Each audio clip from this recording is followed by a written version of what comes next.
Welcome. Welcome to the Opperman Report.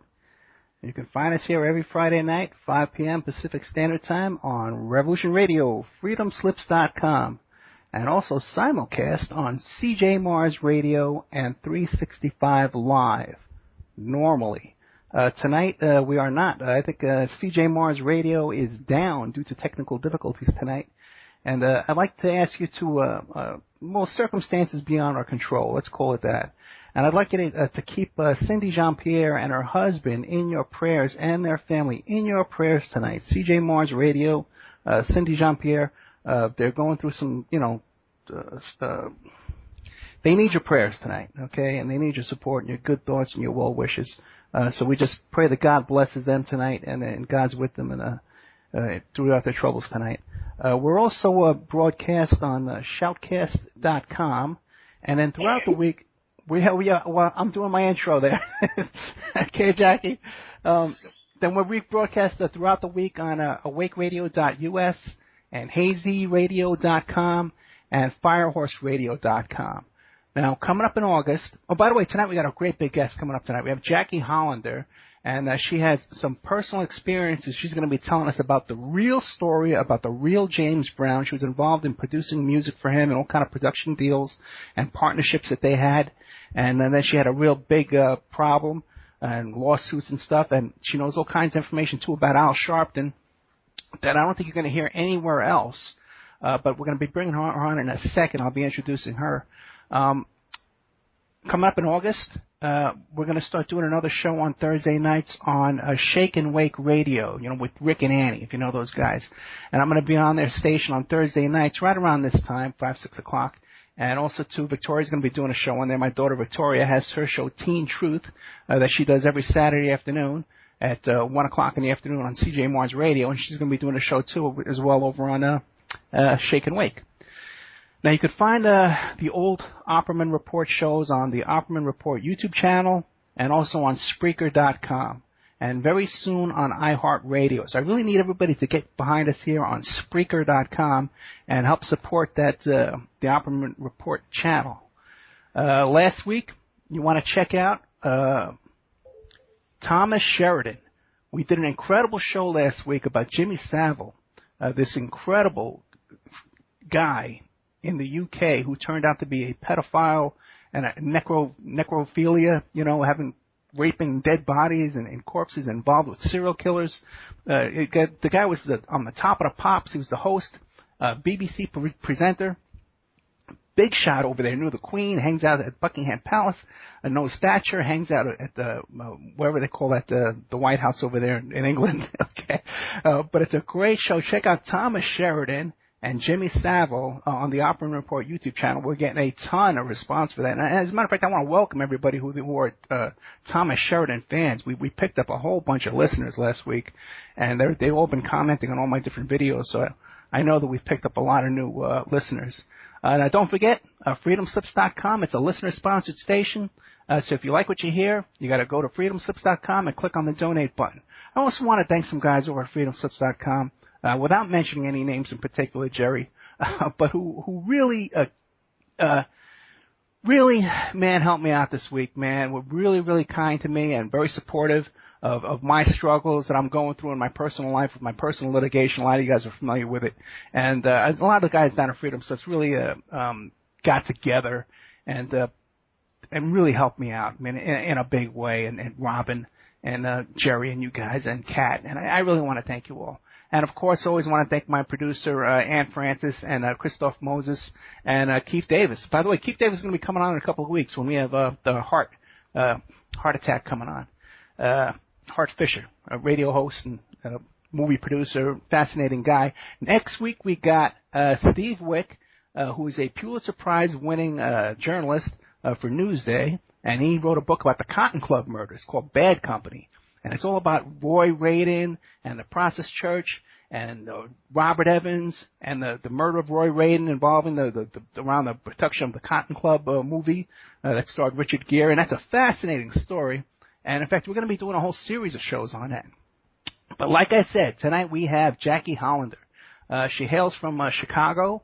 She's like a raising horses and all kind of stuff like that, but has a real big history in the music business and working with James Brown. Jackie, are you there? Hi, Ed. How are you? Jackie, I'm great, man. Thank you so much for coming on tonight.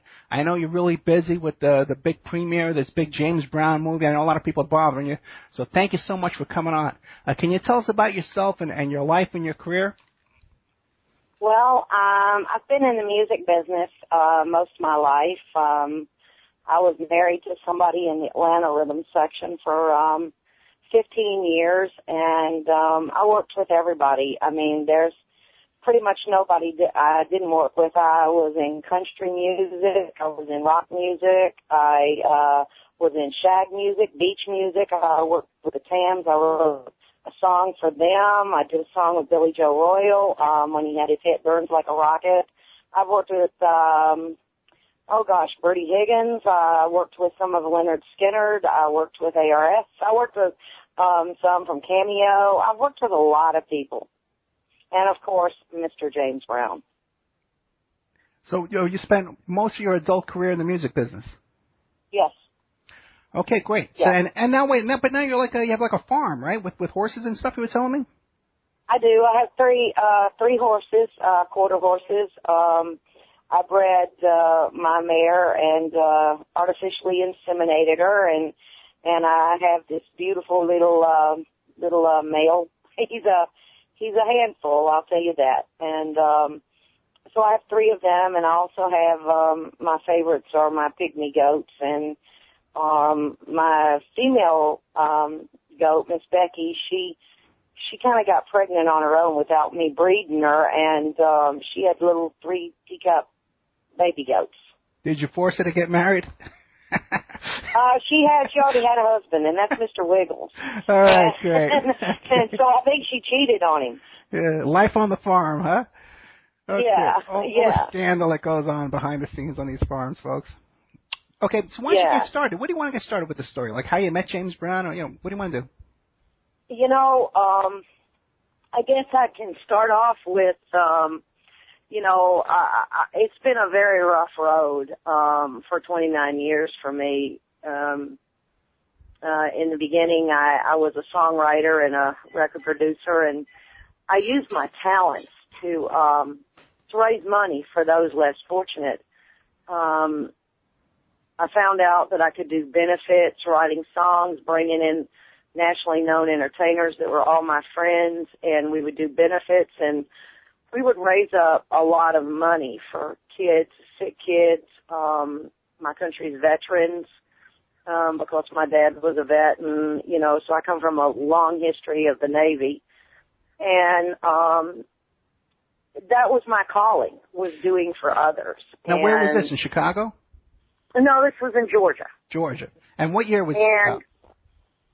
This was through the late 70s into the 80s. Gotcha.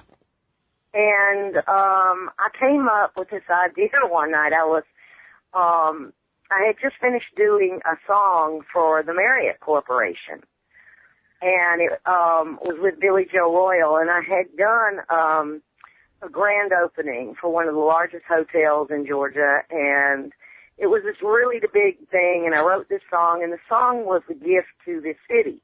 My song was from the Marriott Corporation, and I had gone up and I was driving around. You know how when you're young you do things, and I happened to meet this Falcon football player. Okay. And okay, I can't hear that. And of course I was a lot younger and a lot thinner and a lot prettier. Okay. And I had met him, and he said, I saw you on the news today.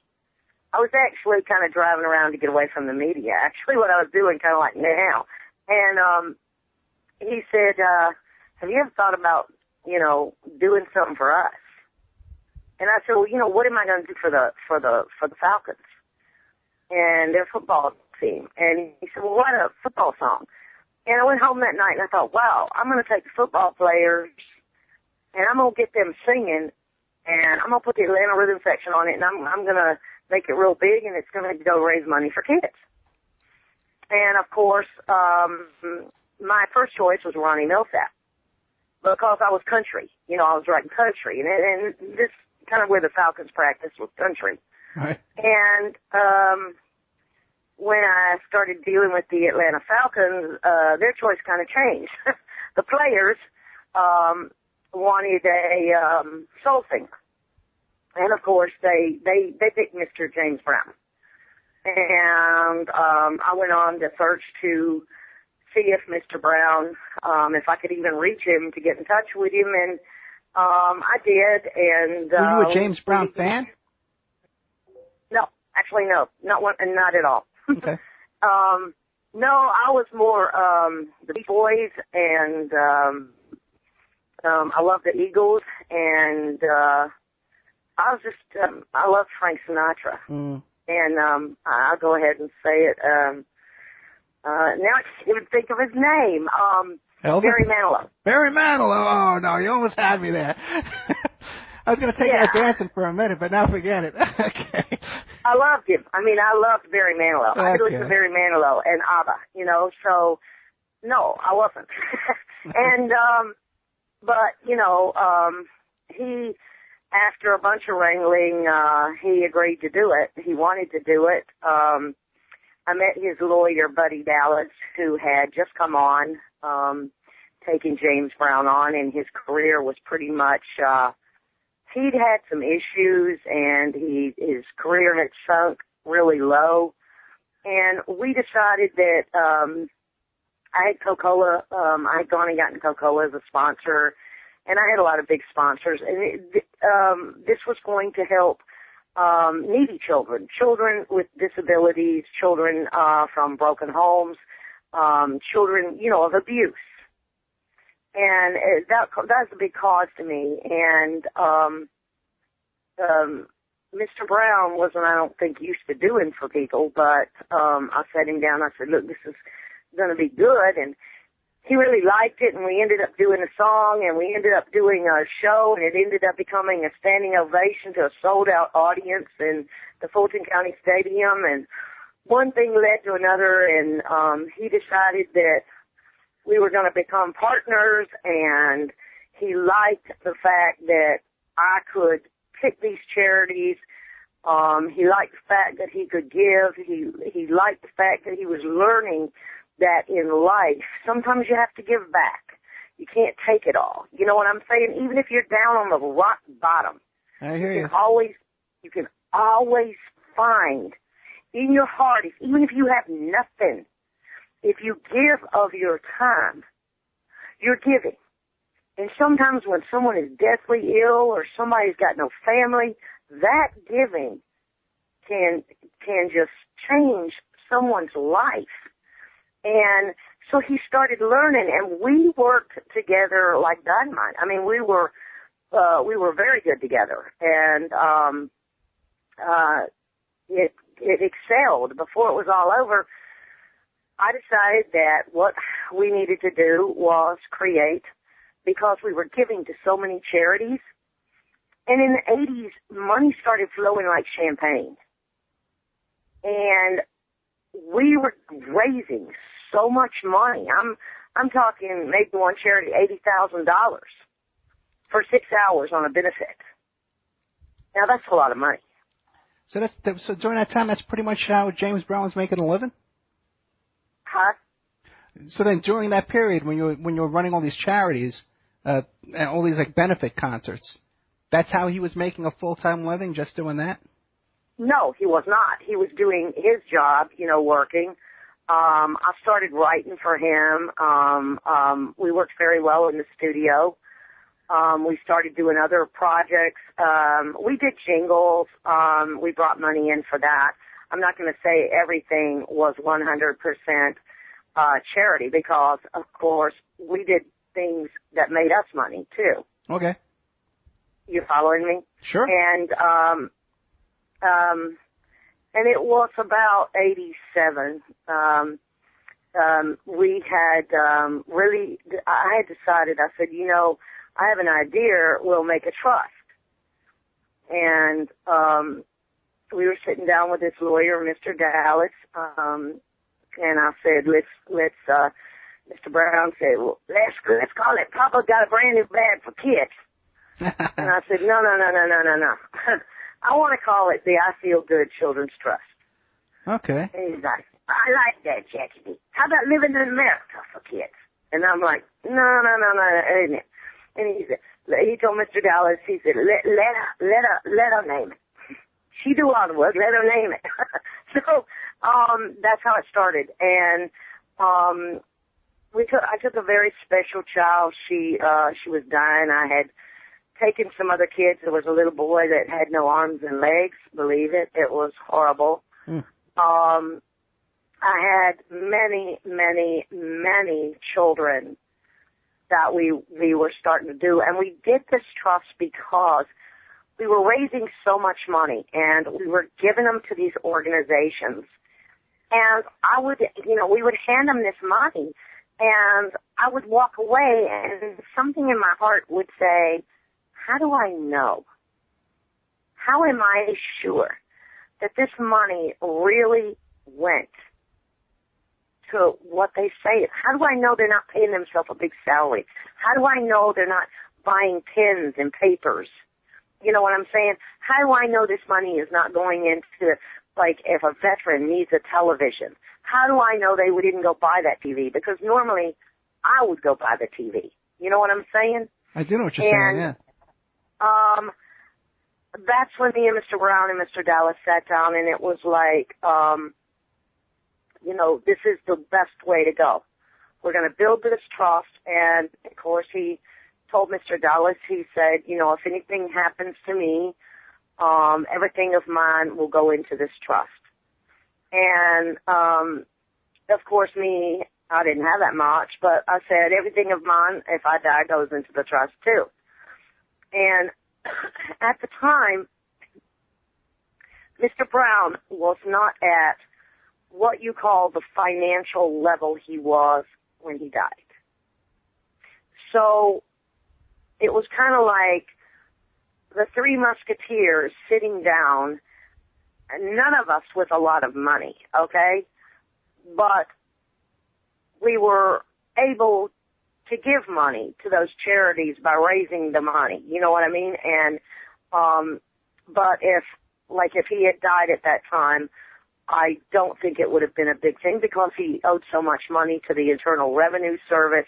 He had lost everything, and he was starting to try to build an image back. And Buddy Dallas, just to clarify, he was actually James Brown's attorney, not your attorney. Yes, he ended up, during that time, being my lawyer, too.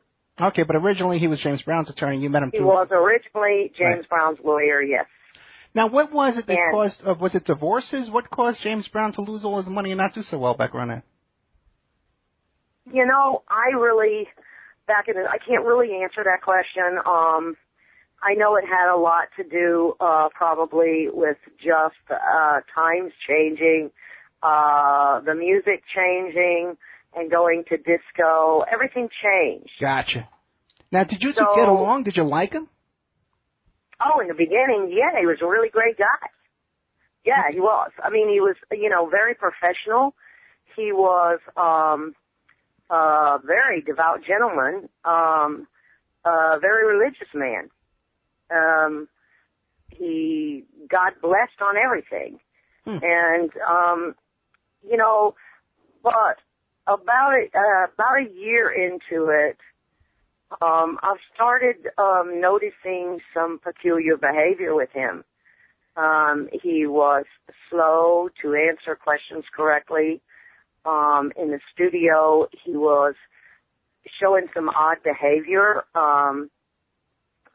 He would, in the middle of a conversation, go off into something else and start rambling, and I couldn't understand him, and I started thinking maybe this man, because he was in his 50s, maybe this man possibly has the beginnings of Alzheimer's, or is having strokes, small strokes, PAs, whatever they want to call them. And I never suspected drugs because I never did drugs. I never smoked pot. I never did coke. I never drank. And here I was in the rock and roll business, but I was just one that stayed away from it. I always felt like I didn't want anything controlling my mind. Now, because it was nutty enough as it was. Yeah, I hear you. But he never used any drugs in front of you? Do what? At that time, he never used any drugs in front of you? No, he did not. Did he drink in front of you? No, he did not. Okay. Now, what year again is this we're talking about now? What period of time? It was probably about, I would say late 85, going into 86. I started, Now, around that period of time, had you met Al Sharpton yet? I knew who, you're tricky. I knew who Mr. Sharpton was, only because, Adrienne Brown, who became my best friend, who was Mr. Brown's wife, she started talking about Revy. And, of course, Mr. Brown would talk about the Reverend. But it was a very strange thing because there was a lot of reverends around these people. Okay. I mean, you got to understand, I was in the Deep South, okay? And in the Deep South, on the red Georgia clay roads, there's a lot of reverends, okay? And, so... you'll have some churches, too, some of these churches, where not only everybody is a member, is a deacon. It's deacon so-and-so, deacon so-and-so. And by the time you shake hands with half the church is a deacon.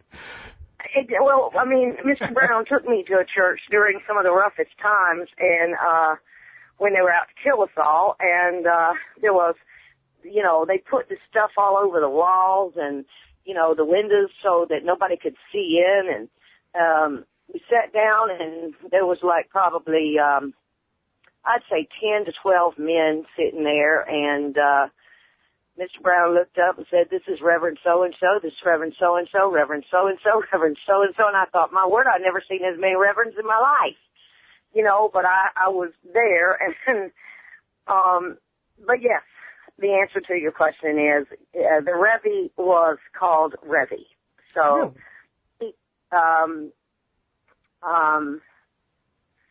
I started learning about him, yes. But would he travel down to Georgia? Did you meet him in person or no? He was coming in a lot. The peculiar thing about him is that he'd come in, and Mr. Brown always had to have a lot of money for him. A lot of money always went into Mr. Reverend's hands, Reverend Sharpton's hands when he would come. Adrienne would mention it a lot, and of course Mr. Brown would say, "Well, the Reverend Sharpton's coming down, and of course his hands are going to be out for the money." Right. So, there's got to be some money. Call Mr. Dallas. There's got to be some money for Mr. Sharpton. Now, was this because the good Reverend Sharpton was was selling tickets for him or doing some kind of promotion? Because I know over the years he's been involved in ticket sales and different concert promotions as well. Our good friend, Reverend Al. Is this the kind of business activities he was involved in with Mr. Brown? I'm going to tell you something, because this gets real murky. Okay. There was a lot of little businesses going on that Mr. Sharpton was involved in that I knew about that were not what I would call reputable businesses. Of course you look up, and, so I always kind of to myself, kind of questioned, what this man's real business was. Well, give me an idea. What kind of business? What kind of business did you know about? Well, he had some Christian magazines, and he had some other business going, publishing and stuff like that, and he was always, putting this stuff out for radio and all this other stuff, and it's just, he would come in, and he always had that briefcase, and right. Of course now I know that briefcase had to do with his new title, Reverend Rat. Yeah. Okay, just a little background, a little bit in the interest of disclosure. When I grew up in New York City, and I was a radical activist, I used to protest for civil rights and all that kind of stuff back around the 70s, late 70s, and very early 80s.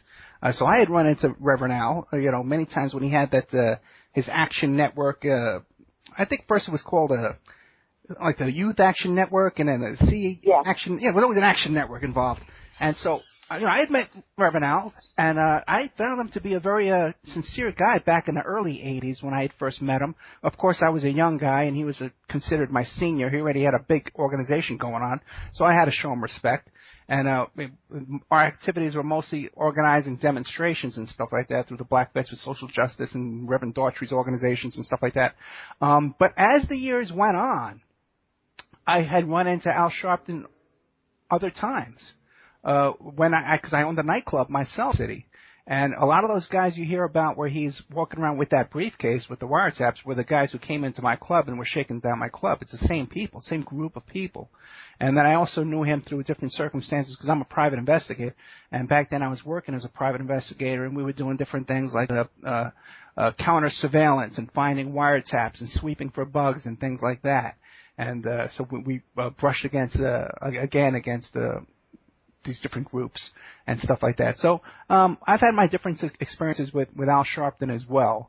And I'm not surprised by anything I hear about those accusations or allegations about all the different allegations you hear. When he's wearing the cowboy hat and he's doing the coke deal. When you hear about the ticket scalping. I'm not surprised by anything. Okay. Well, the cocaine, and this is real interesting because James Brown didn't do cocaine. Okay.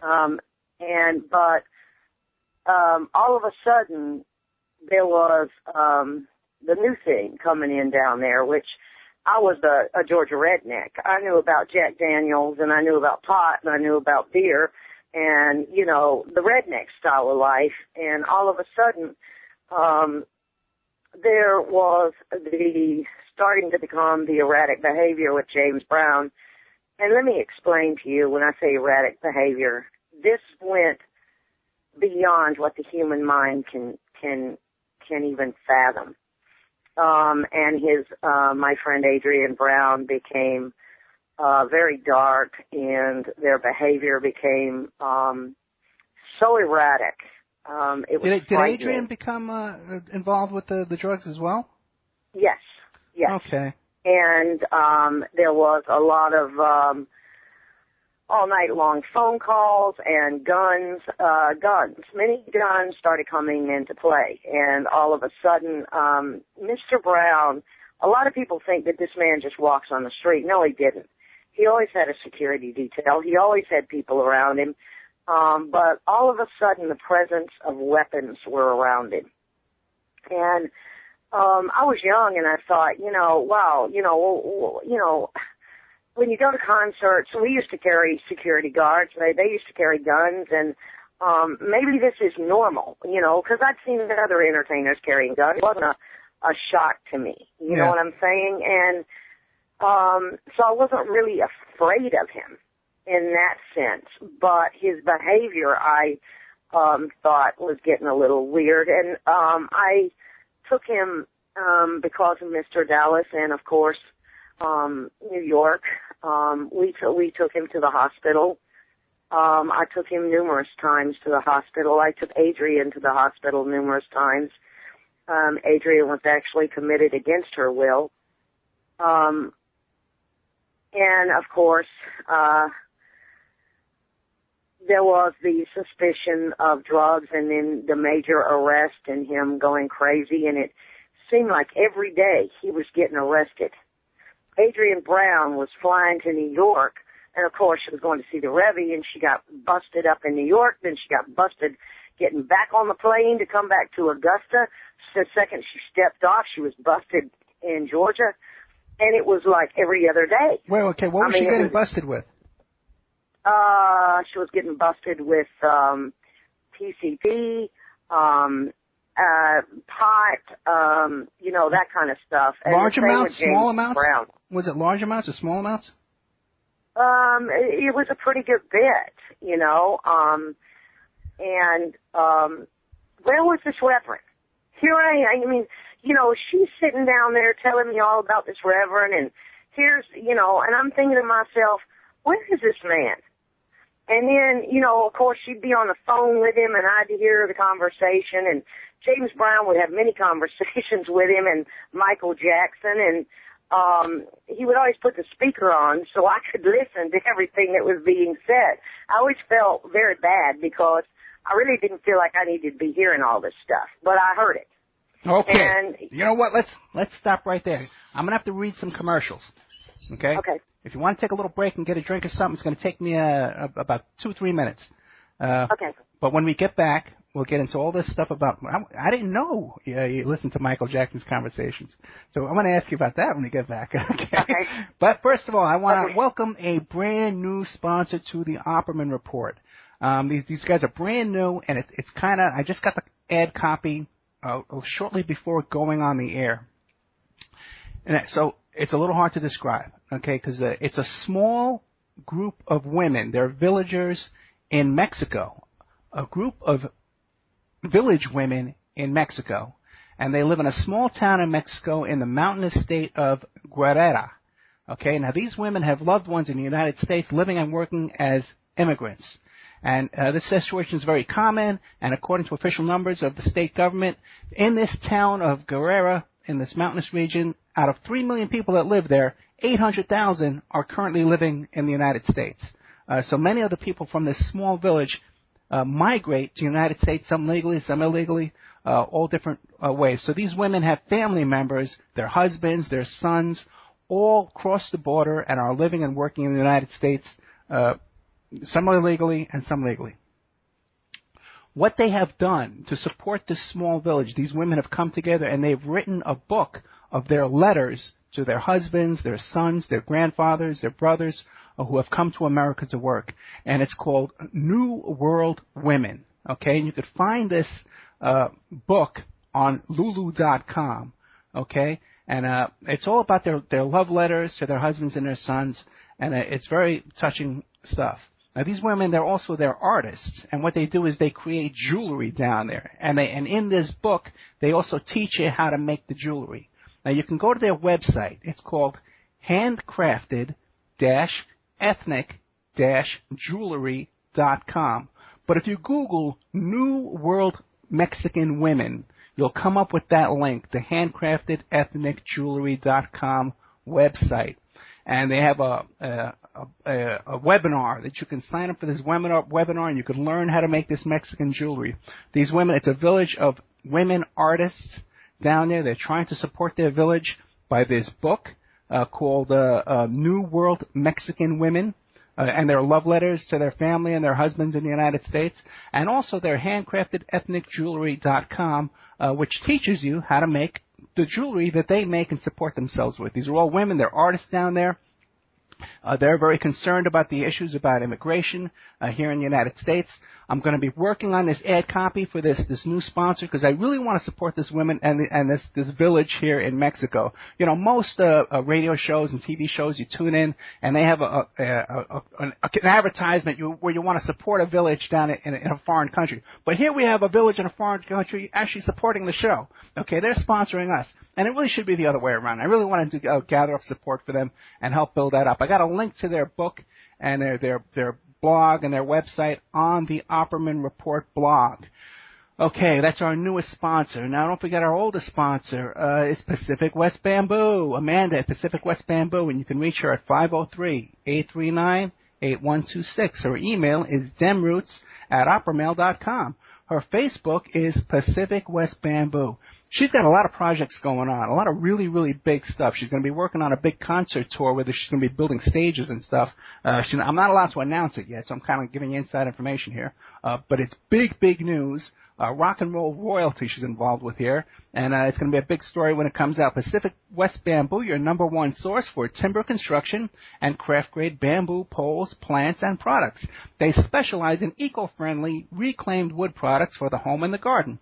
They're located in Portland, Oregon, and they've been servicing the Northwest for over 10 years. They can be reached at 503-839-8126. That's 503-839-8126. They can and do ship nationwide.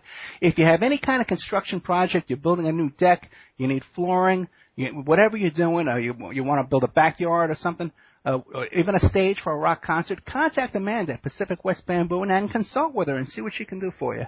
Okay, you can also support the Opperman Report with a PayPal donation, oppermanreport@gmail.com. You can also hear your ad read here live Friday night, and then replay it all week long on about 12 different stations, twice a night. It's a great value if you want to advertise for your business.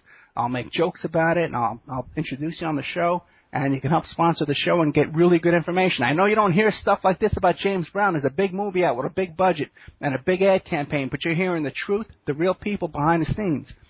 Check out InfinityHomePlans.com. That's right, Mike Gray at InfinityHomePlans.com. Check out Infinity Home Plans and Design Services, your source for 3D and 2D architectural services. They offer a multitude of products, including stock home plans, 2D digital and drawing sets, and 3D models and renderings, and more. Don't forget my daughter's radio show this Saturday, tomorrow, Teen Truth, on CJMarsRadio.com at 1 p.m. Pacific Standard Time. Hey, guess who's going to be on there? Me. She's interviewing me tomorrow. CJMarsRadio.com at 1 p.m. Pacific Standard Time.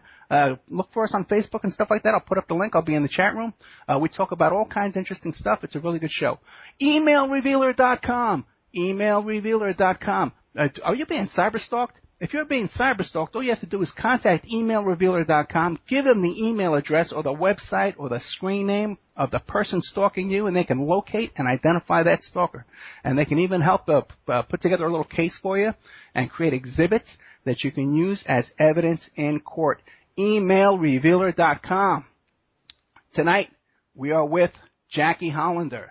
And when we left off, it took a little longer to read the ads than it normally does, Jacque, because I'm trying to explain. No, but I'm going to be hiring you for email Tom Stalker. Oh, let's do it. First we stalk you, then you hire us, and we catch the stalker. Okay? Yeah. No, I bet you got a lot of stalkers. I wouldn't be surprised, because I know. I have. Yeah, fanatical fans, especially Michael Jackson fans. Or I've exposed him a lot. But what do you know about Michael Jackson? Now, you listen to private conversations between Mr. James Brown and Michael Jackson. Tell us about that. You know, there was concern back in the early 80s with Michael and the younger youth. James Brown actually had a conversation when I was sitting in his office with Michael Jackson about it. What year? In the early 80s. He was saying... That was before Jordy Chandler came out. That was before it even was released. Even before an allegation even came. Right. James Brown was concerned with him and said to him, you need to stay away from all these children as close and as you're getting. And Michael said, well, you know, I love the kids. And James Brown said, well, I'm working with the kids now too, but you've got to keep your distance, because if you don't, you're gonna have some problems. And of course, he was right. He was right. Do you think James Brown suspected no good, or you think he was overlooking it, or what do you think? No, I think James Brown James Brown's a highly intelligent man. And of course, James Brown knew the secrets behind the smoked glass. Right. And being beside him, I started learning the secrets behind the smoke glass. And that's when it gets really scary in this business. Yeah, because even Al Sharpton, again, he promoted that Thriller tour with that mafia guy, Frances, one of the Frances brothers, who actually, one of these brothers testified against his own father in the RICO federal mafia trials back in New York City. And he was one of the producers of this tour with Al Sharpton. And I personally know people that had allegations of child molestation at that tour. And this was way before this Jordy Chandler story first came out, which was years later, like 93. So I had heard about these stories again, just like you. Okay, boy, I think we might know some of the same people. What do you think? I think we do. Yeah. I think it's a very small world. I definitely agree with you with that, yeah.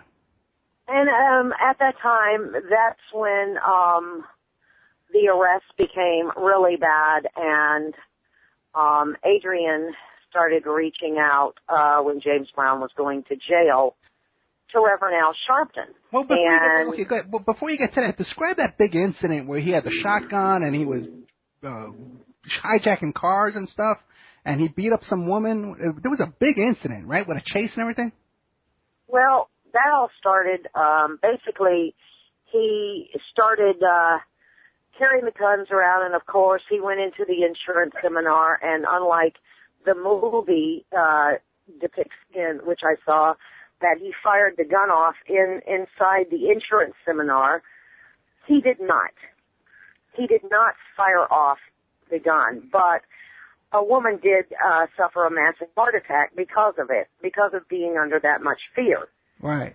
When he went in there. And, of course, they didn't show all that. She's a lovely lady. I did get to meet her in the years later. And the fear that it left her with was PTSD and, of course, many physical ailments. What sparked him to go into an insurance seminar with a shotgun? The insurance seminar was connected to his office. Okay. The office buildings. And he thought they had come in and used his bathroom. His bathroom was inside his office. Right. It was, nobody used that bathroom. It was like the king's throne.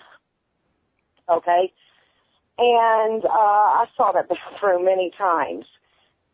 And he was high on PCP, and he went crazy. And it ended up in a 2-state high-speed chase. Right. Bullets being shot at him, and it was insane. And, of course, he was beating Adrian. He knocked her teeth out 4 separate times. She was a very, very, very battered woman. He shot at her. He shot holes through the rooms. I know because I saw them. Now, with all these incidents, would the police show up and just, let him go? What would happen? Oh, yes. Oh, yes. He was arrested, but he always got out. Now, here's what's very interesting. Wait. He got out and they dropped the charges, and they covered it up, or he got out and he had to go to court? He got out and there were minimal charges. Okay. This was a convicted felon. He already had a felony rap. He should never have even been allowed to have guns. Yeah. But because he was the godfather of soul, and that name matched him perfectly, he was the godfather. And he was the godfather of the black world. I mean, James Brown was with the Black Panthers. He was a worldwide godfather. This was not just a name that was given to him.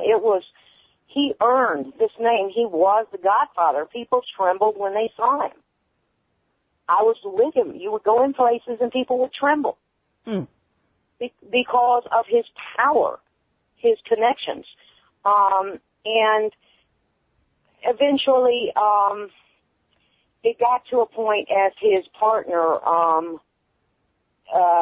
in his problems, that Mr. Brown was facing many, many years in prison for assaulting and beating up Adrian, for shooting at police. James Brown was facing possibly a life sentence. And that's when Mr. Brown decided his partner, me, was going to host this huge benefit.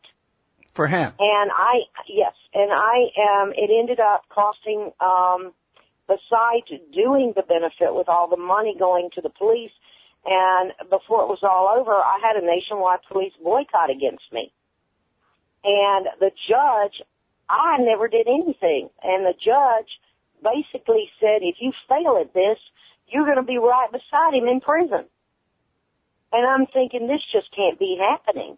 Wait, they said if you put on a benefit, if you put on a benefit, you would be going to prison. And, They would charge you.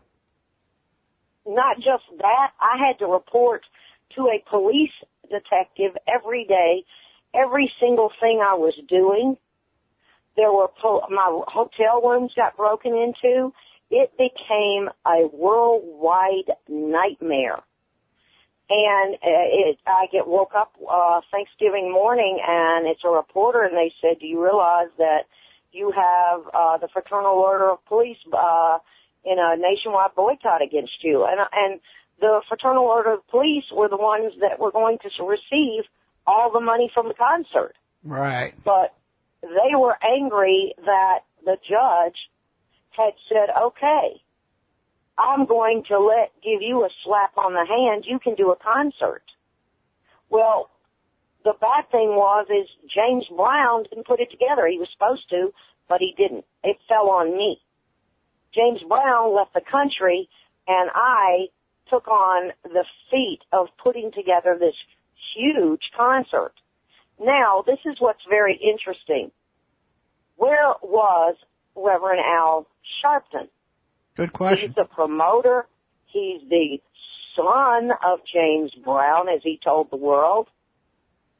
I've got a freaking police boycott against me and James Brown, and where's his son? Well, yeah, I'm going to tell you where his son was. This was 88. Okay, Sharpton was he was in pretty good power in those days. He had a nice street team. I'm going to tell you where he was, okay? He was up there doing his Tawana Brawley case. Okay, that's what I thought. Now, he comes down and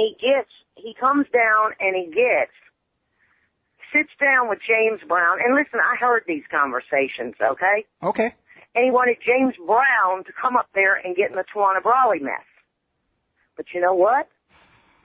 James Brown looked at him and he said, "I don't believe it. I'm not getting involved in it.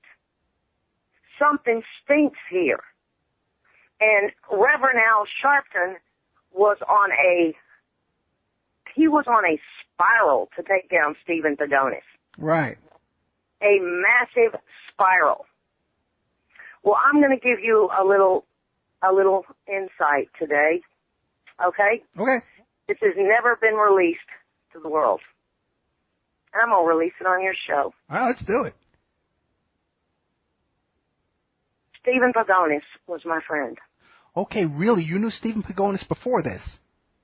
Stephen Pagonis and I have been friends for years. Okay. And this was probably one of the most, during 1988, while Mr. Brown was going insane and Mr. Sharpton was coming in and out, the day that I got brutally taken to the woods, April 1st, 1988, was the day that they were indicting them up there in New York for the Tawana Brawley case. Well, that's when indicting. You mean that's when Al Sharpton was being sued? No, that is in 1988 when they were trying to indict Stephen Pagonis for the rape of Tawana Brawley. Right. Al Sharpton was trying to get an indictment.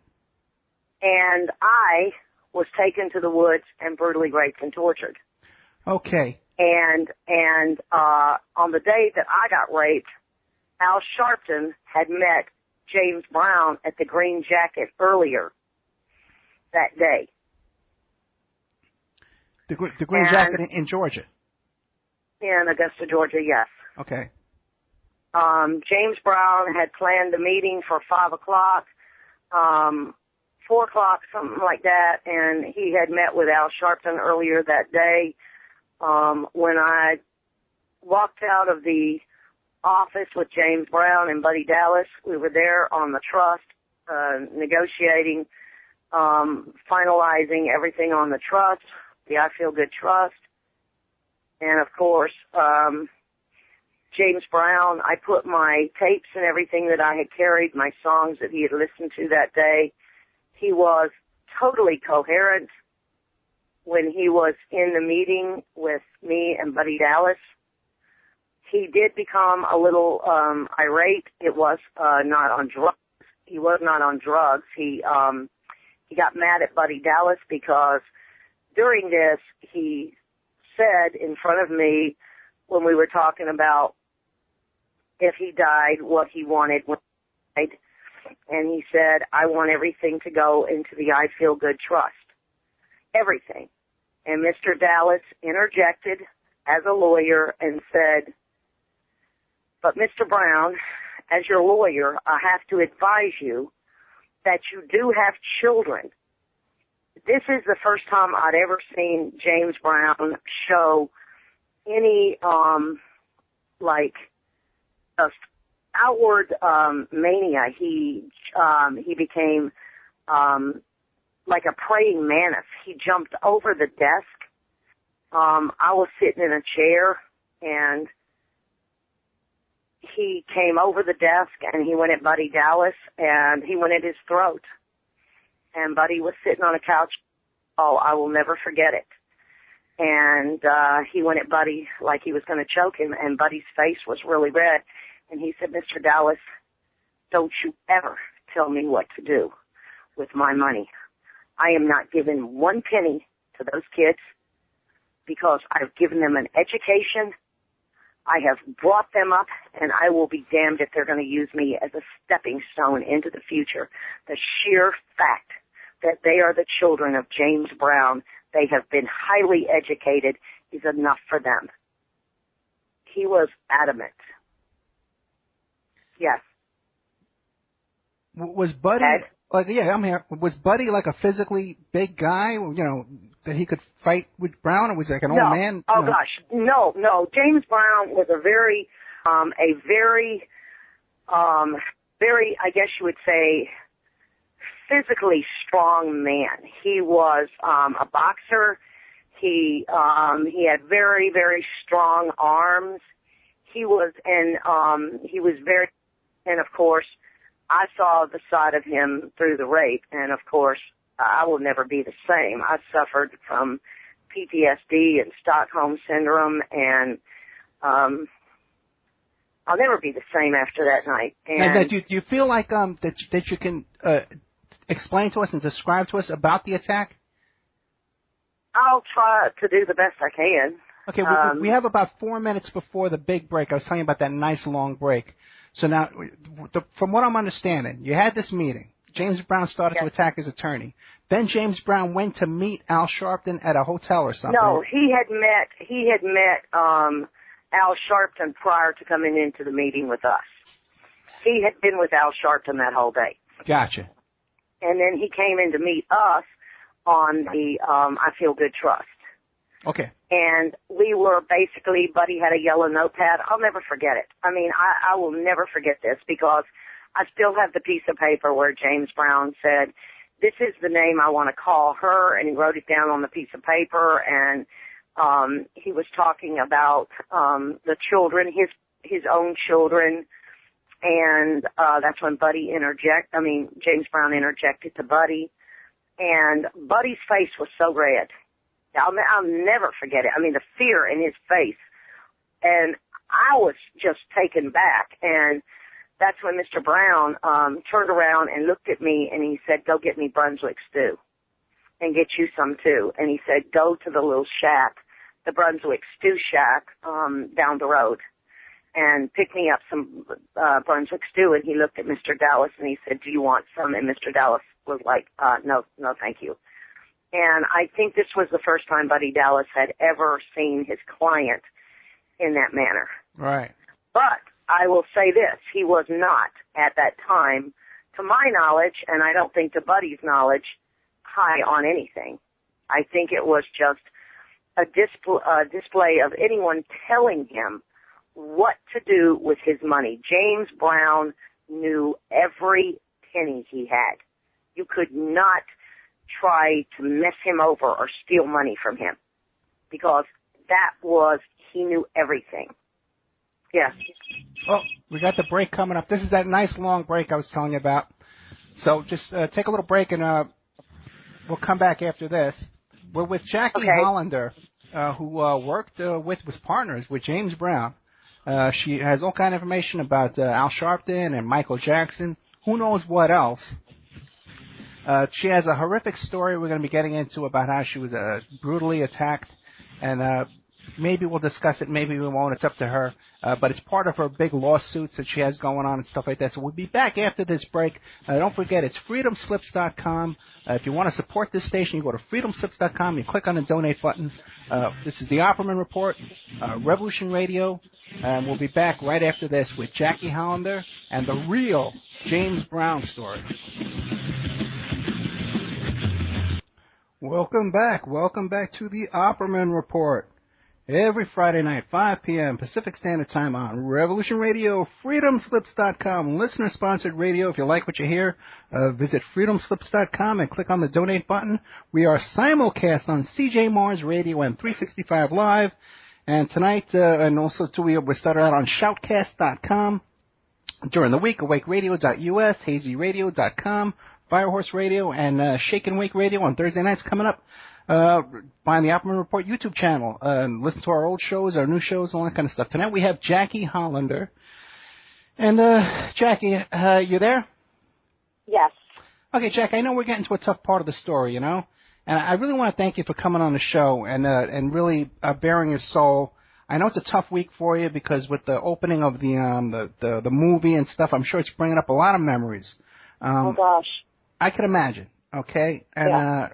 I'm here with you. What can you tell us about what happened with the attack?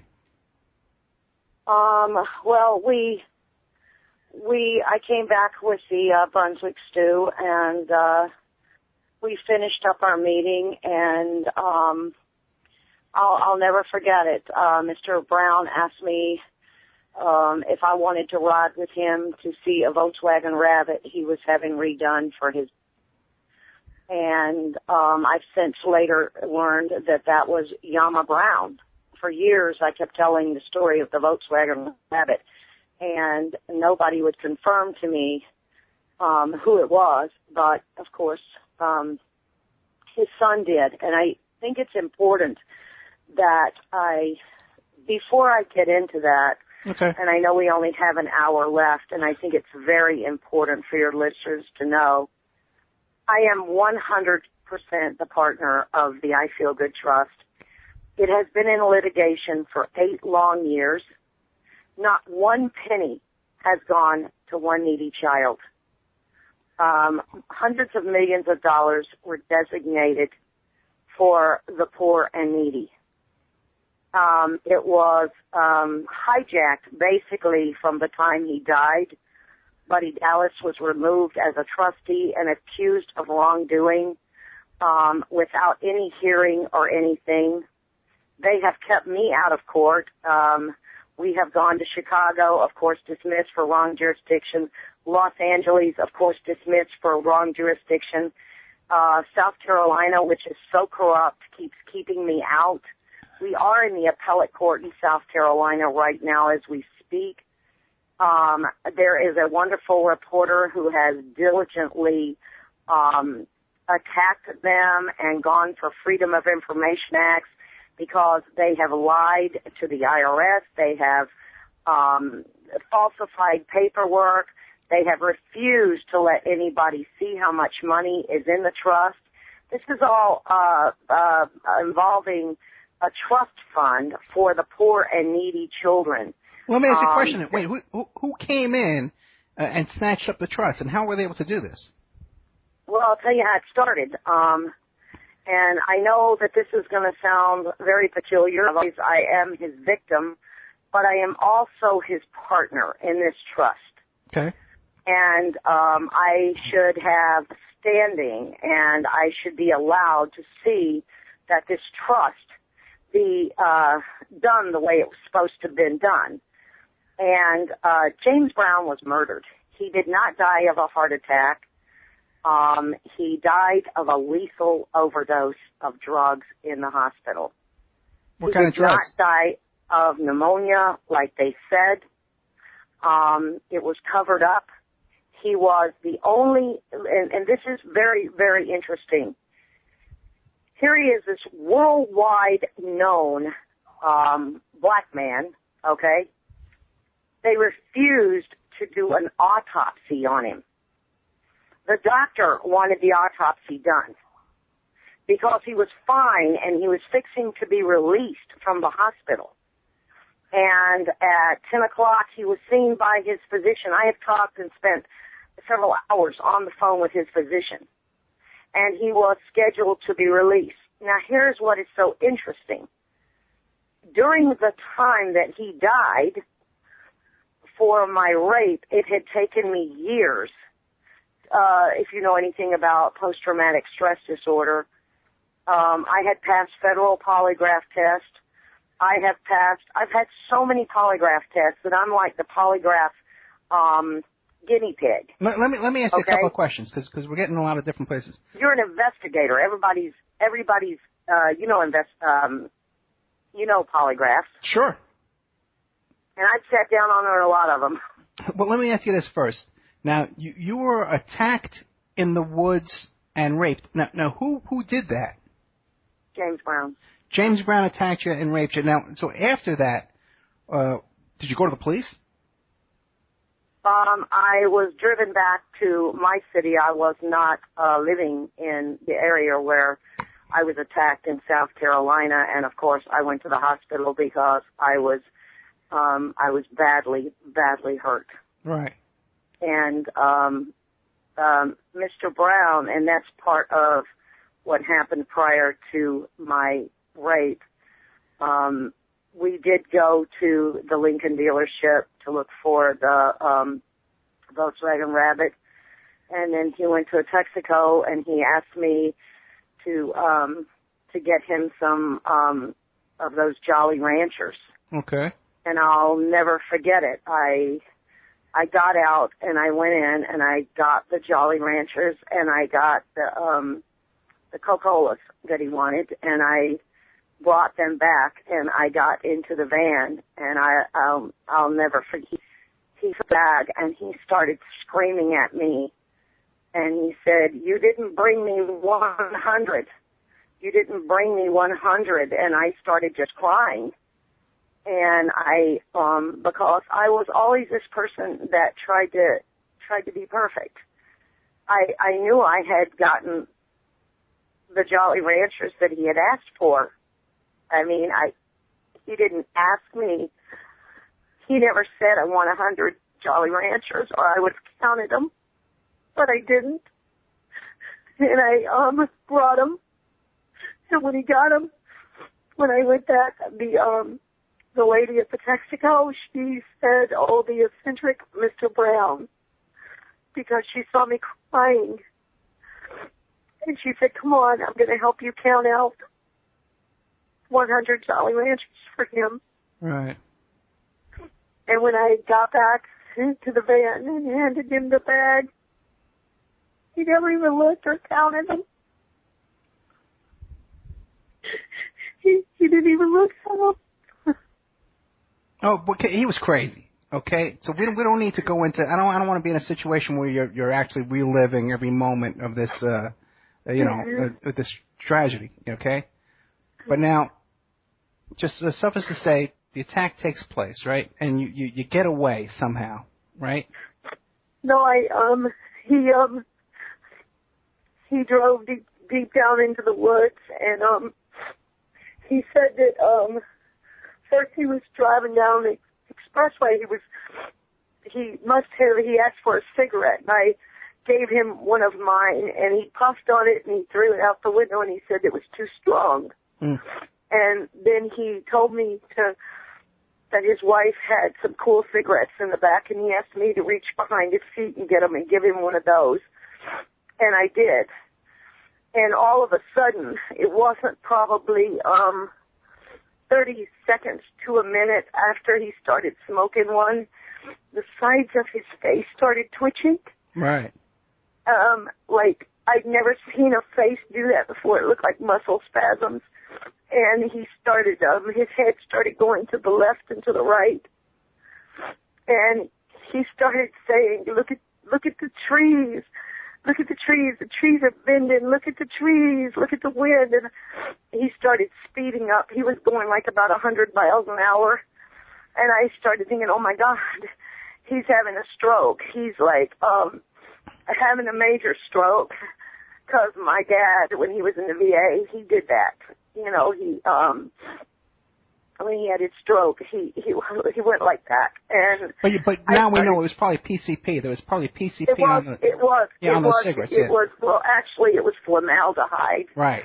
He smoked formaldehyde and PCP together, and it was laced in the cigarettes. Right. And of course he veered off down the road, and he went into this little sandy area, and there was all these trees, and he was just hitting trees. He was telling me the trees were like rubber. They would bend, but they wouldn't bend. Right. He was just crashing the van into the woods, and once he got way deep down into the woods, he had his hands on the wheel, and he had on these black gloves without fingertips in them, and he said to me, "Get in the back of the van," and he called me by my name, and I was scared. I was very scared. I wasn't scared when he was going on the freeway that he would hurt me. That wasn't. He had the shotgun wedged between the seat and the center part of the van, you know, the place where you put your drinks and stuff. I wasn't scared then. Okay. I had thought maybe he was going to crash and that if I jumped, but I also thought at that time that if I jumped, it would kill me because he was going 100 miles an hour. And, of course, then when he got in the woods, he took the shotgun and he came between the seats. And, of course, for hours, he was like an insane human being with foam coming out of his mouth. And he brutally, he wasn't even a human being. This was not the man that I knew. This was not James Brown. This was not the person I had known. This was 100% pure devil and crazy person and animal and everything together. And I wanted to die. I wanted to die. And I remember thinking to myself, this will be a lot easier if he goes ahead and shoots me. And I thought about my mom, and I thought about my twin who had disabilities, and I asked God to please bring me home, because I didn't want my mom and my family knowing that I had been found in the woods dead. And God gave me that wish, and he brought me home, but I didn't ask him for an easy road, and he hasn't given me one. And I fought James Brown all the way to the United States Supreme Court, and my writ was accepted into the United States Supreme Court 2 weeks before he died, and on Christmas Day, and I changed the law for all rape victims. There is no longer a 7-year statute for limitations on rape victims. It can be 30 years whenever they get the courage to come through the door, as long as they can prove what they're saying. And so I can live with that. Yeah, it's HB 1462, Jackie's Law. Okay, well then that's thank God for that, you know. Yeah, and I was fighting him when he died, and that's when I got a call through my case. We were in the Supreme Court that in the middle of night, Christmas, and of course now every Christmas it's a flashback to the night James Brown died. Yeah. And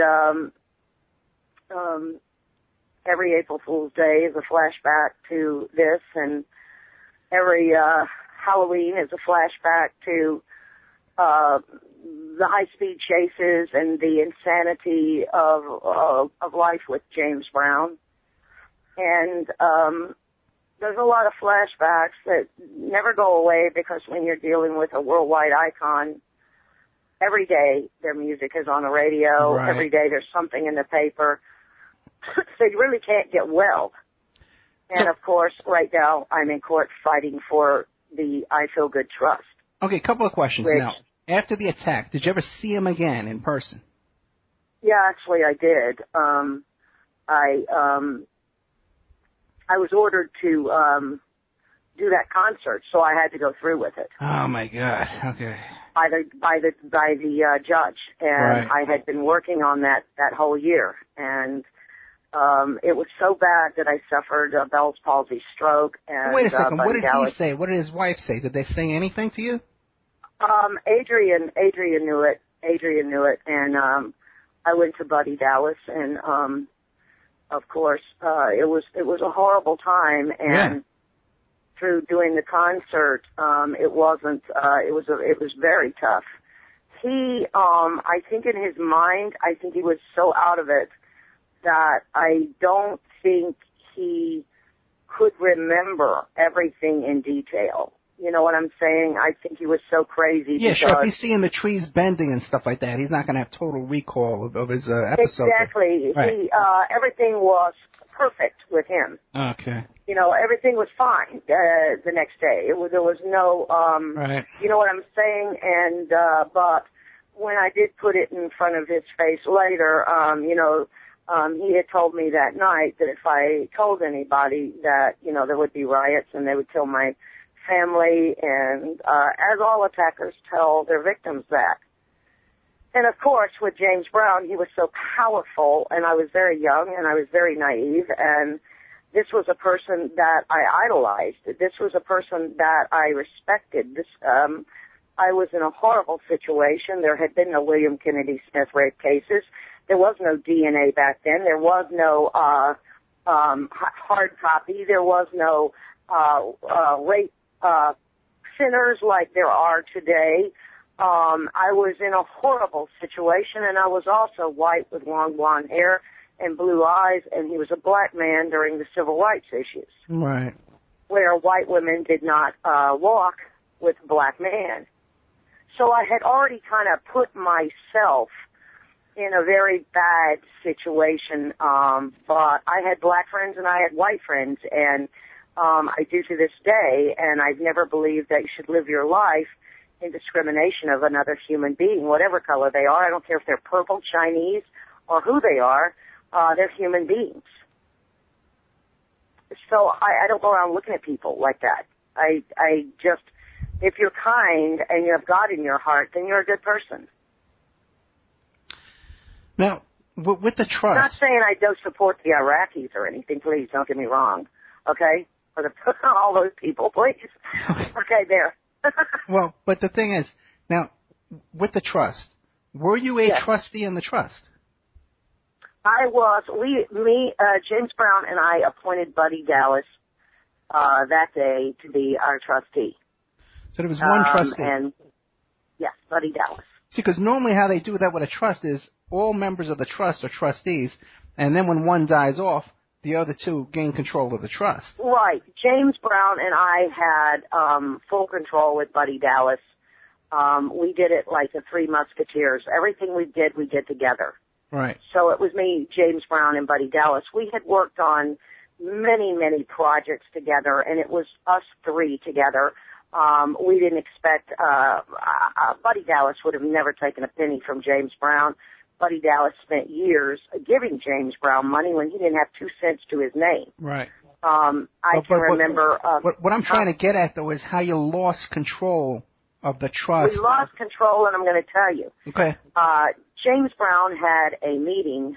I had him in federal court, and there were arbitrators going on here in Chicago, and there were meetings set up with arbitrators and me and James Brown about November of 2005, and I'm sorry, 2006. This was right before he died, and he held a meeting at his house, and he told his daughters and all of his children he brought everybody there, and he said, here's where it's at. Nobody's getting anything. When I die, all of my money is going into the I Feel Good Trust. Okay. Everything I own, my copyrights, everything. Now, here's what's very interesting. His two daughters, Yama and Deanna, and of course you'll see them out there bragging about how much they love their daddy right now, they were suing him for RICO and organized crime. They were actually suing this man for millions right before he died, for RICO, organized crime, racketeering, the whole bit. How many people sue their fathers for RICO and organized crime? It's pretty heavy, isn't it? Yeah. And they were forcing him into settling because they said that he had stolen their songs that they wrote when they were 2 and 3 years old. I'm a songwriter, and I can honestly tell you, I don't think I ever wrote a song when I was 2 or 3. And if I did, I sure don't recall it.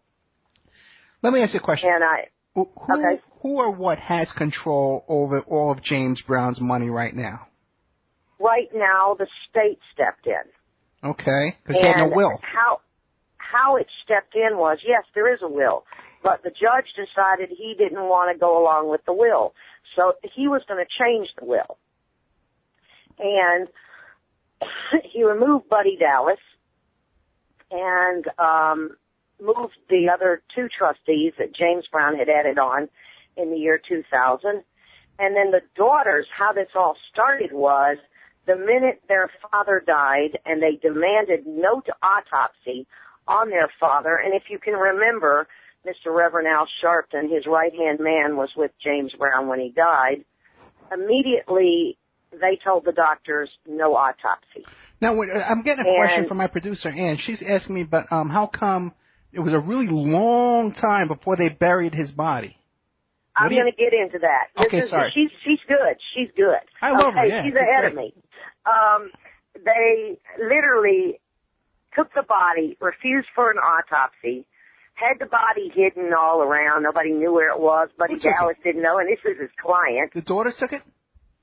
Yes, and they didn't want anybody get near the body because an autopsy would have showed how he died and how much lethal drugs were in his body. Now, they're out telling the world he died of pneumonia and died of a heart attack, but that really wasn't it. He didn't die of pneumonia and he didn't die of a heart attack. What does the coroner's report say? Well, that's where it gets a little murky, okay? I think they just put on their heart attack or pneumonia, okay? But the doctor told me that he had just checked him, he was fixing to release him, that he knew something was very, very wrong with some of the people that were there with him, and he left the room, and of course, Mr. Bobbitt's story is he went to go get a bottle of Ensure at 12:20 at night in the Crawford Long Hospital. But if you have a patient in the hospital with a heart attack, the nurses monitor everything, and the pharmacy was closed. So where did he go to get this bottle of Ensure? And why at 12:20 at night did he decide that he needed to go get this bottle of Ensure? Okay. So to make a long story short, they took the body, and they kept the body out for a long length of time, and he had designated where he wanted to be buried. He wanted to be buried, he had showed me, next to his father and next to Adrian Brown, who also died of suspicious circumstances, his wife, 10 years earlier, and in the hospital with a lethal overdose of drugs, which was also said to be a heart attack. And I worked on that diligently because she was my friend, and I knew she had been murdered. And, of course, it was during the O.J. Simpson case, so it was covered up. Mm. So you get into Mr. Brown dying here, and they decide to take him on tour. Reverend Sharpton took him up to the Apollo, and they were taking him all around in different outfits. And it's that body. I mean, it was, yeah. Yeah. Yeah. I mean, is that not crazy? And they're holding all this stuff and carrying on. And, of course, Michael Jackson comes to the funeral, and everybody came to the funeral, and they finally did have it, which went on forever before they finally did. CNN ran round-the-clock news. And, they were very closed-mouth on everything. And the daughters immediately, the minute their father died, filed when they realized that their daddy had told them the truth, that they weren't going to get anything. They filed papers against Buddy Dallas and for the courts that they wanted them removed because we had coerced Mr. Brown with a gun, basically, to leave all his money to the poor and needy. And this is what started the huge snowball that, happened. And the judge, they hired all these big-time lawyers, and they made everybody out to be, this was a criminal thing they forced our daddy, they forced him to give up multi-millions to the poor and needy. It's what he wanted to do. It's what he'd want. I got video footage of this man talking. Did these daughters wind up with any money? This gets really good, okay? Yeah. This gets really good. On the day of the funeral, one of the daughters, Dr. Yama Brown, she's a pharmacist, her husband steps out into the public and goes on Channel 46 and gives an interview and says, there is not a bone in my body that believes that my father-in-law died of a heart attack. My father-in-law was murdered. On the day of the funeral, his wife stabs him. Are you ready for this? She stabs him on the day of the funeral. Who stabs their husband on the day of the funeral of their father? Unless he's threatening to blow the lid. Is any of this in the movie? What? No, none of this is in the movie. This is the movie. None of this. The rape's not in the movie. Yeah. None of this is in the movie. Everything's been kept like, South Carolina has kept the lid on this like a pressure cooker. You know why? Because they don't want the public they don't want hundreds of millions going out to the poor and needy. They're sitting down there with the bow tie club under a judge, and he's put in a court-appointed executor. A court-appointed, not executor, but a CPA over the money, right? Okay. But here's what's good about it, okay? This is the third one he's appointed because the other were found to rip off the trust. They held that huge fire sale up at Christie's, sold off his stuff, and the trustee kept all the money herself, never even turned it over to the trust. That's how bad this has gotten. So one reporter has gone for the the FOIA reports, right? All the secrets that the Attorney General does not feel belongs to the public. That the Attorney General feels, okay, well, we can keep this quiet, and we've got hundreds of millions of dollars, and it's a children's charity, but we're not going to let the public know where the money is, and we're not going to let them know how much money it is, and we're not going to let them know anything. And down there, it's so corrupt that they throw your lawyer out of court. I mean, the judge just sits there. They don't want me in court because I have 17 crates of evidence to prove 100% the truth that this man, I have him speaking, his mouth moving, his eyes blinking, talking about the I Feel Good Trust and how he wants everything to go. And this dates all the way back to 1985. Okay, 1 second. Now wait, the daughters started this off. They started the ball rolling. They have not gotten any money out of this, right? Well, they're doing pretty good. One made $180,000 on the premiere the other night in Augusta when she sold tickets for it. Still peanuts, and brought though. It down there. Peanuts comparing to the value of this trust, it's still peanuts. Well, okay, let's look at what they've done, okay? So now they've got somebody controlling controlling, and this thing was fought all the way to the South Carolina Supreme Court. And guess what the Supreme Court said last year? What? To the Attorney General and to the daughters and to all these people that have done this, okay? Their ruling was, you ripped off the poor and needy. You pirated this trust. You violated your job as an Attorney General.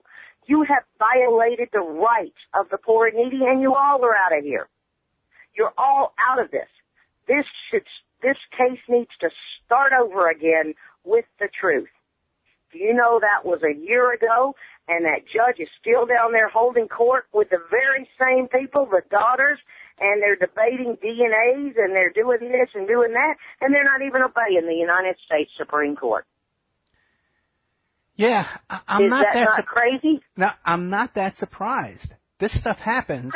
Okay, I get calls like this all the time. People, like yourself, that are involved in multi-million-dollar trusts that they got screwed out of the money, and no one knows what's going on, and this one's doing this and this, and there's trustees and there's executors, and they're all got their hands in their pockets, and lawyers. Okay, it's 6:35. Yeah. Now, one thing we can do is, if you're feeling fresh and you want to go on, we can go on past and do an after show and take some phone calls, and it's a lot more casual too. It may broadcast live, or it'll definitely be up on the internet and stuff like that. And you want to keep going? Yeah. Okay, great. Let's keep going for door number 3. Okay, I knew you would. Everybody wants, I don't tell anybody beforehand, because otherwise they say, oh, what, 3 hours? I'll never do 3 hours. 4 hours. But thank God. Okay, we're going to be taking phone calls. The number to call in after this break, I'm going to read some commercials too, is 702-605, I think it's 4894. And we'll call in with some questions for Jacque Hollander, the victim of James Brown, the friend of James Brown, the partner of James Brown. Still probably has some love for James Brown. I think she forgives him, man. This is really... I did forgive him. Yeah, I can tell. 702-605-4894. Let me read some commercials. Take a little break there and get a glass of water. I can't thank you enough, man. You're doing great tonight. Thank you very much. It took years. It took years to forgive. Yeah, I know. I'm still the things I can't forgive myself right now. But real quick, let me read some commercials, and then we'll continue with this amazing story with Jacque Hollander, a partner of James Brown, confidant and insider with Michael Jackson and Al Sharpton, and all kinds of other stuff, too. I can only imagine. We'll get into more questions about that kind of stuff. Pacific West Bamboo, 503-839-8126. Everybody knows Amanda over at Pacific West Bamboo. Little known fact that Amanda was there on Gilligan's Island when they needed to build those huts, and then all those huts were built by Pacific West Bamboo, your number one source for timber construction, craft-grade bamboo poles, plants, and products. If you have a craft, you want to make a little fountain, you want to do a project at school, contact Pacific West Bamboo. And you're going to hear all about their great products. They got a Facebook page called Pacific West Bamboo, just as similar to the name of the company, Pacific West Bamboo. 503-839-8126. They can and do ship nationwide. You'll be sitting at home. The mailman knocks on your door. We got some bamboo for you. Anybody here to take it? And they bring in the bamboo. You do whatever you want with it. Okay. InfinityHomePlans.com. This is Mike Gray, my buddy over at InfinityHomePlans.com. Check out Infinity Home Plans and Design Services, your resource for 3D, 2D, draftsman services. They offer a multitude of products, including stock home plans, 2D digital drawing sets, 3D models and renderings, and more. If you're doing any kind of a project where you think you need designs or you need home plans, contact Mike Gray. Tell Mike Gray I sent you. Mike Gray is a great guy. He's a huge supporter of this show. And I want you to promise me that if you have any kind of project you're working on, that requires draft services or requires these kind of services in these areas, InfinityHomePlans.com. Get a hold of Mike Gray. My daughter Victoria has a show debuting tomorrow, not debuting, but on tomorrow, like the 5th or 6th show on Teen Truth, CJMarsRadio.com, 1 p.m. And I'm her guest, and we're going to be talking about some struggles that we're going through right now. Speaking of which, if you want to Google on GoFundMe.com, it's called Help Save My Family by Ed Opperman on GoFundMe.com. We're looking for your help to help me out with my litigation. in court here with my kid and my ex-wife and all kind of stuff we have. It's a crisis situation. We need your help. Please lend us your support. Help Save My Family by Ed Opperman on GoFundMe.com. Okay, check it out. We need your help, guys. EmailRevealer.com, your home of the online infidelity investigation. Do you think your boyfriend's cheating on you? You think your husband's cheating on you? Did you know that 30% of the people using online dating websites are either married and they're cheating on their spouse? Give us their email address, and we're going to trace it back to online dating websites, to social networks, to fetish sites, to swinger sites, cam sites, porn sites, even gambling sites. We can trace these emails back and produce a report that you can use in court if you're involved in a custody litigation. You can also support the Opperman Report by going to OppermanReport@gmail.com and giving us a PayPal donation. Our new sponsor, these women in Mexico. The website is handcrafted-ethnic-jewelry.com, okay? And it's you can Google New World Mexican Women. They have a book. They have a book that they've written down there that are real-life letters and communications with their loved ones here in America.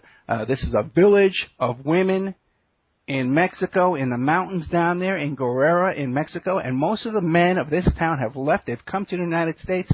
These women are looking to support this village.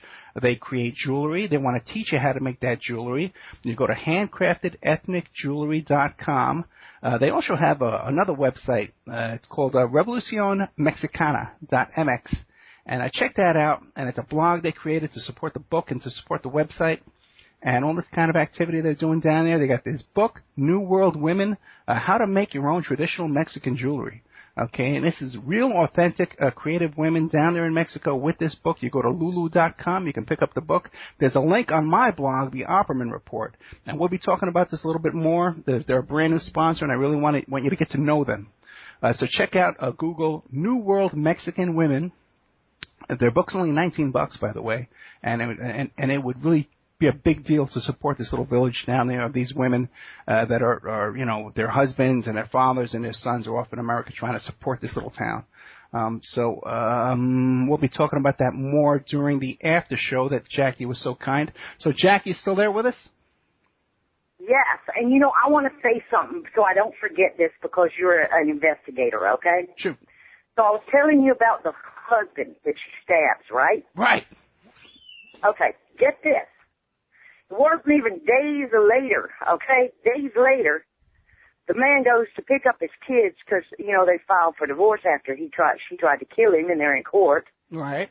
Get this. He takes the kids back to her. She calls him to take them for ice cream. He takes them back. He drives home, gets out of his car, and he's riddled with bullets and drives himself to the hospital and dies. Well, do you think that might have been like an accident, like he was cleaning his gun? No.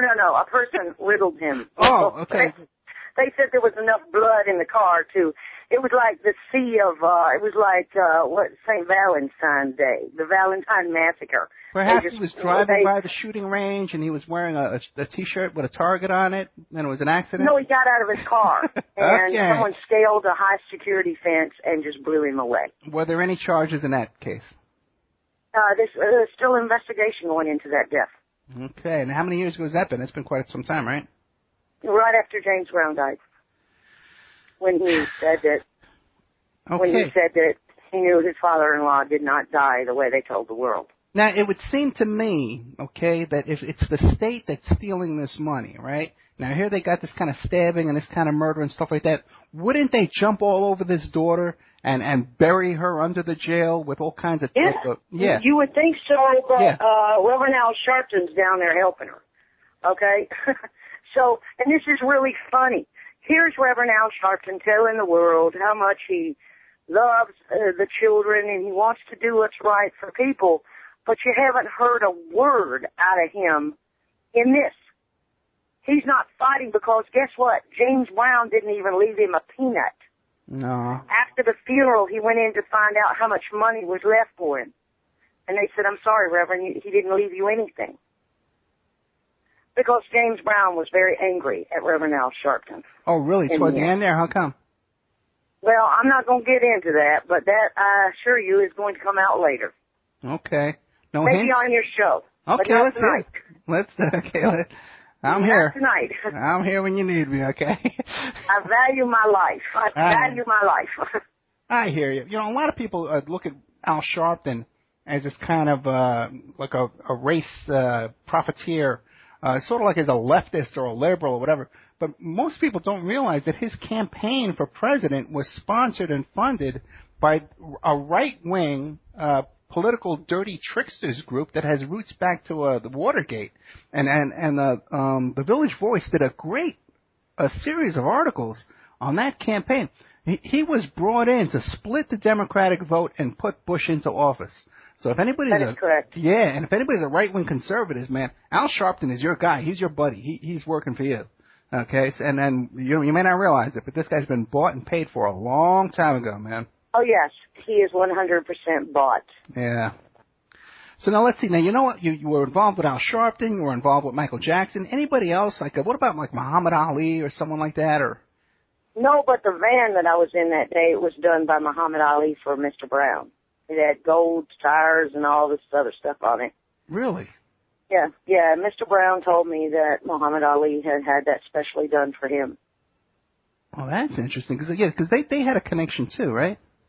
Yes. Don King. Of course, we all know now Reverend Rat was after Don King. Well, let's get into Don King now. Because now, if Don King was involved in this, you'd think he would have got his hands on some of this money, right?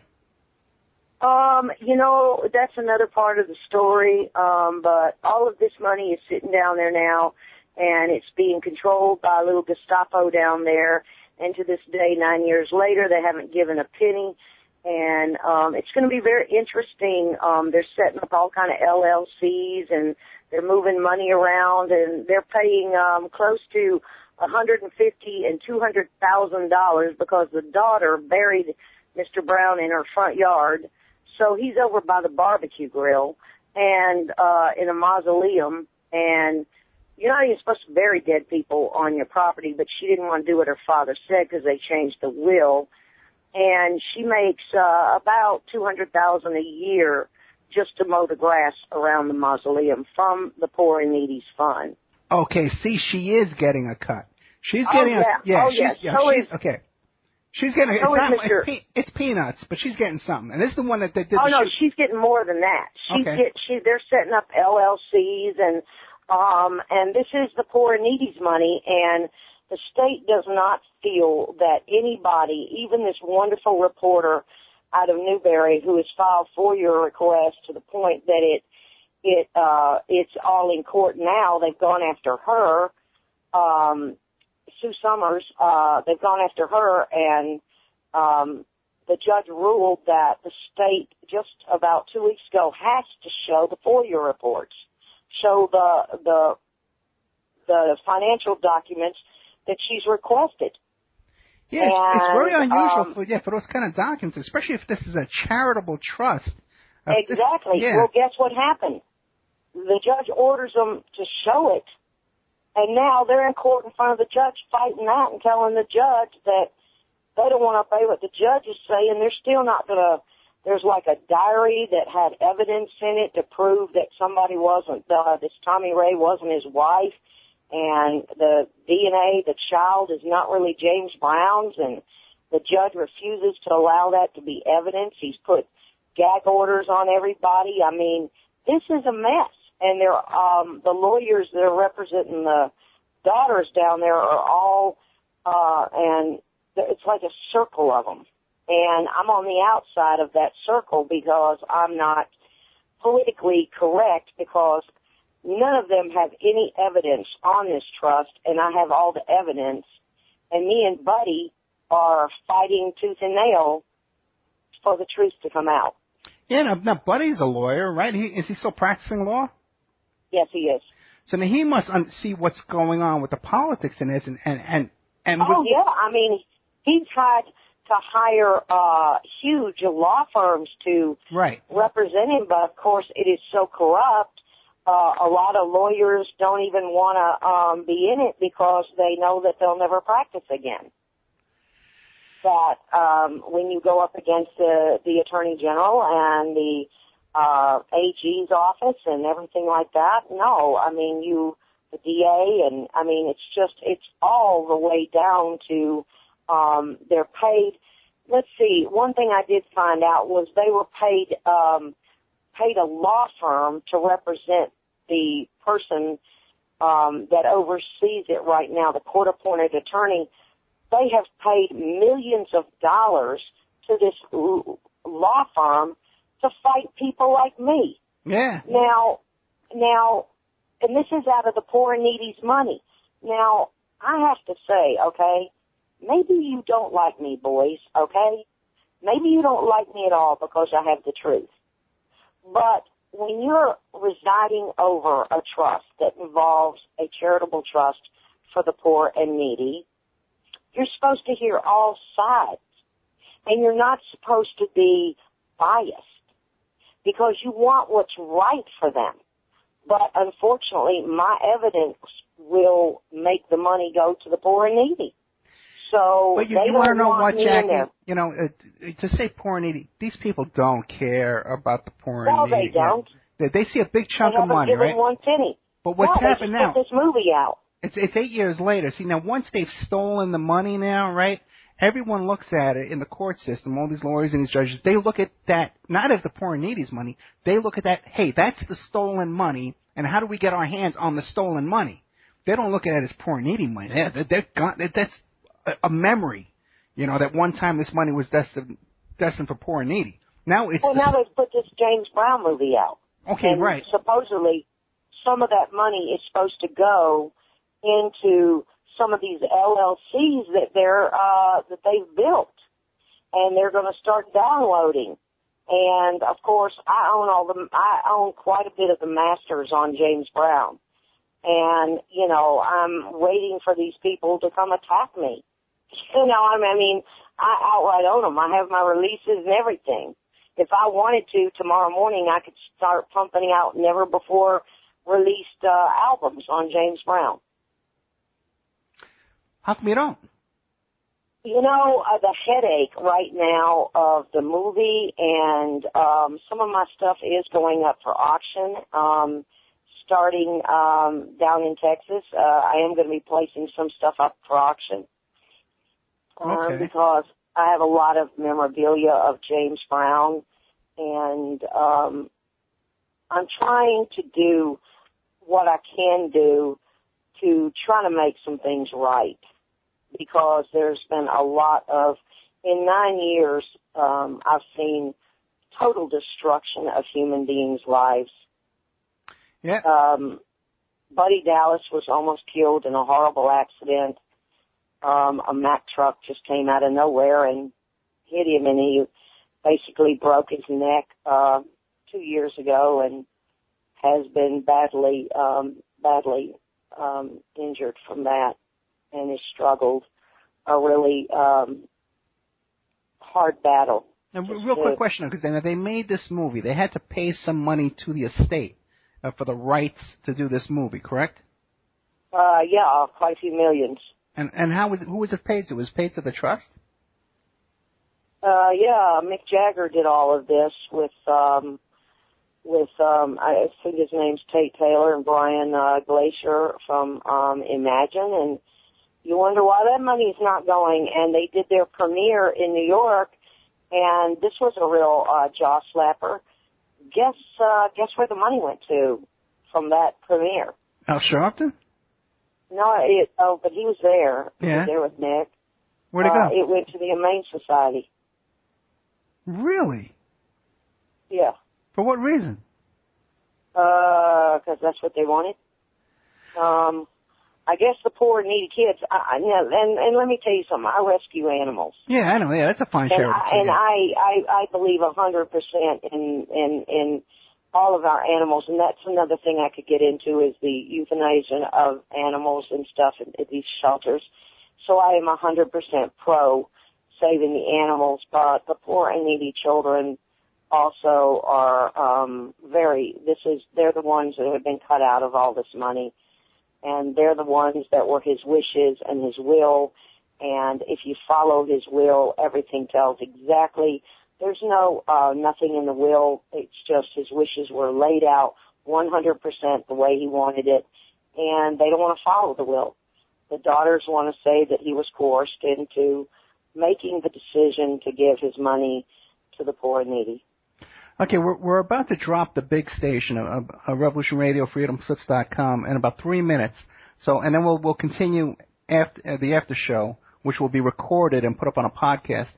But do you have anything you want to leave our audience with, some final words in like 2 or 3 minutes? You don't have a book.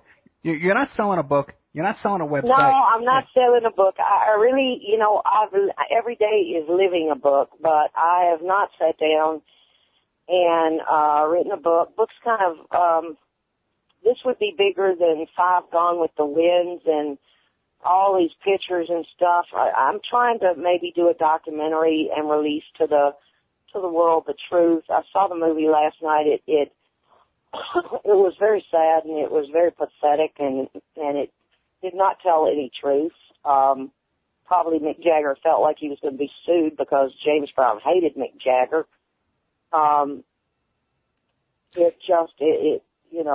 The truth is hidden. It's buried under a black cloud, and it's the public needs to start asking questions. Yeah, we got to get into this really whole thing. paying attention. Yeah, about like how Mick Jagger got involved. Did these two have a relationship? No, James Brown hated him. He called him the son of the devil.